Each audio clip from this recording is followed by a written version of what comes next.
আমাদের দেশের এবং রাজ্যের মতো গরিব এবং মধ্যবিত্ত অধ্যুষিত রাজ্যগুলোতে হোমিওপ্যাথি চিকিৎসা একটা গুরুত্বপূর্ণ ভূমিকা পালন করে।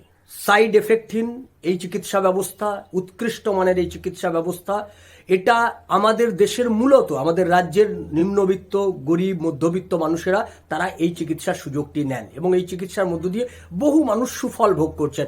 রাজ্যের এবং দেশের চিকিৎসা ব্যবস্থার একটা অপরিসীম ভূমিকা পালন করছে হোমিওপ্যাথি চিকিৎসা ব্যবস্থা, কিন্তু সেই হোমিওপ্যাথি চিকিৎসা ব্যবস্থা এখন একটা বিরাট বিপদের সম্মুখীন হয়েছে। উচ্চ মূল্য অর্থাৎ জিএসটির কারণে হোমিওপ্যাথি ওষুধ এবং ওষুধ তৈরির জন্য যে কাঁচা মাল অ্যালকোহল তার দাম আকাশছোঁয়া হয়ে গেছে। আর সেই দাম আকাশছোঁয়া হওয়ার কারণেই বহু ক্ষেত্রে ওষুধ তৈরির পরিমাণ কমেছে, ওষুধের চাহিদা বাড়ছে, কিন্তু সেই পরিমাণ ওষুধ তৈরি করতে পারছে না। এক দুই, অনেক ক্ষেত্রে এরকম অভিযোগও পাওয়া যাচ্ছে যে ওষুধ তৈরির জন্য যতটুকু অ্যালকোহল দেওয়ার প্রয়োজন তার থেকে অনেক কম পরিমাণ অ্যালকোহল দেওয়া হচ্ছে, কারণ যেহেতু অ্যালকোহলের দাম বেড়ে গেছে। সেক্ষেত্রে আমরা দেখলাম যে সরকার হোমিওপ্যাথির কম্বিনেশনের ওষুধ তৈরির জন্য 12% জিএসটি নিচ্ছে, অ্যালকোহলের জন্য 18% জিএসটি নিচ্ছে।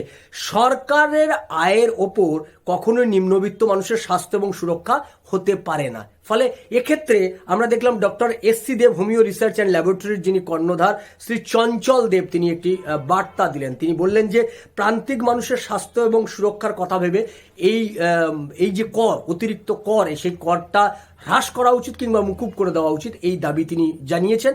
ফলে আমাদের নজর থাকবে রাজ্য সরকার হোমিওপ্যাথি চিকিৎসাতে যে একটা সংকট তৈরি হচ্ছে, এই জিএসটির কারণে যে সংকট তৈরি হচ্ছে, সেই সংকট থেকে বেরিয়ে আসার জন্য রাজ্য সরকার এবং কেন্দ্রীয় সরকার তারা কি